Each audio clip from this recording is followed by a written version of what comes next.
మీరు సీక్రెట్ గా steel plant ఎందుకు అమ్మేస్తున్నారు? నాకు ఈ రోజు తెలిసింది, రేపు కోర్టులో వెకేట్ చేయడానికి బిల్ వేశారని. 8 లక్షల కోట్లు స్టీల్ ప్లాంట్ ని కాపాడుతానని చంద్రబాబు నాయుడు గారు, మోదీ గారు, పవన్ కళ్యాణ్ మాట ఇచ్చారు కదా.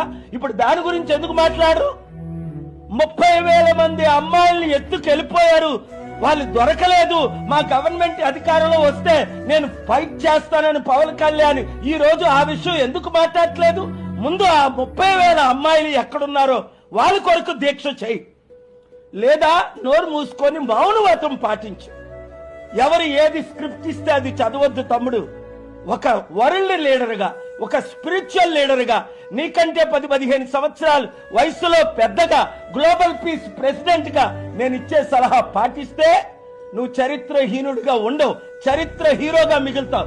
లేదా ఉప ముఖ్యమంత్రికి రాజీనామా చేసి నిన్న